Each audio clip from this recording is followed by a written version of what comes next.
Yung isang channel, pinila isa-isa ang mga kalaban ni President Duterte, from mga legitimate human rights lawyers, former Senator De Lima, those from the Philippine left, napakarami, and basically rejoicing. And I respect their rights, di ba? Pinaglaban nila to yung legal at sinasabing human rights sila. Pero hindi ba yung human rights due process? So let me stop there. In the first part, ang sinasabi ko, naiintindihan ko that there's always two sides to an argument. And when you go to court, kung ano man korte yon, quasi-judicial, when you go to a fiscal, when you go to an international court, precisely nga kasi hindi kayo magkasundo. So hindi ko tinatanggal sa human rights activists na meron silang pinaglalaban. Sa part 1, ito yung part 2. Yung isasakay siya sa airplano na may petition siya sa Supreme Court at walang Philippine court na nagsasabing dapat siyang i-extradite or i-surrender sa Hague. Anong nangyari? Anong nangyari sa inyong mga human rights advocates? No? Hindi ko nilalahat ha.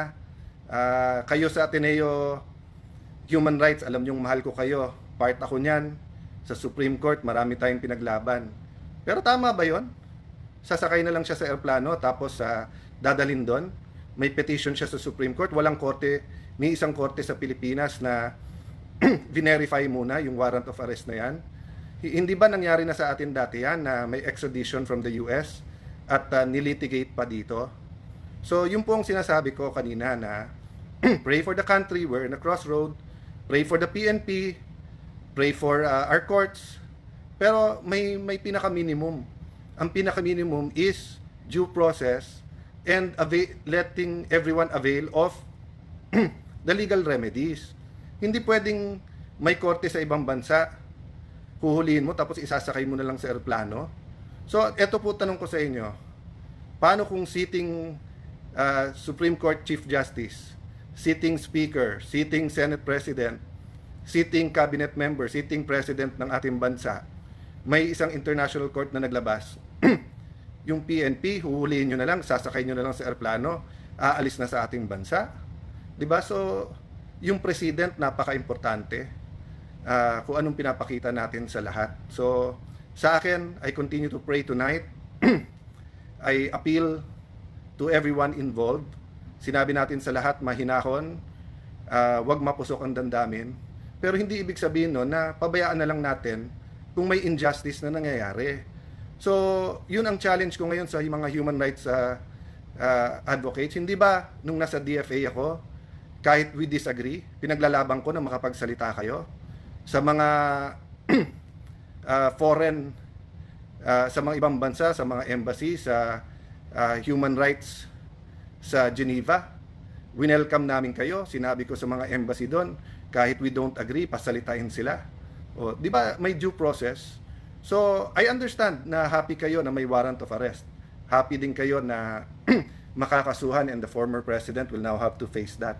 But hindi ba part of facing it is kompleto muna legal remedies niya ngayon? So, di ko lang alam ha, baka may nagsasalita na, baka tahimik pa. Tinitignan ko sa TV bago ako umalis kasi meron pa akong taping at appointment tonight. Tinitignan ko walang mga human rights na nagsasabing tama yung warrant of arrest pero sandali lang, mali na sinakay nyo na lang sa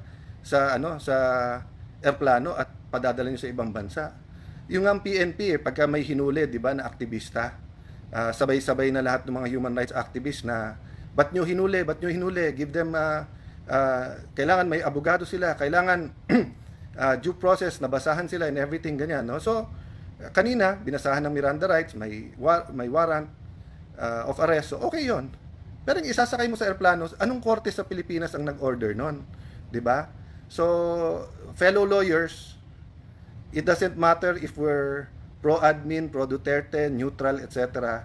Ang pinag-uusapan na dito, ano yung batas ng Pilipinas. And ako personally, I'm so uncomfortable. I'm much more than that, but I'm just trying to maintain my cool na pwede talagang a foreign court will order tapos arestuhin mo dito. Sige, sabihin mo pwede yon, but hindi ka pwedeng pumunta ng korte at hindi pwedeng i-sort out muna ng korte yon. Bigla mo na lang isasakay sa airplano. No wonder si Kitty sabi niya, this is the plane na kinidnap yung yung tatay ko, di ba?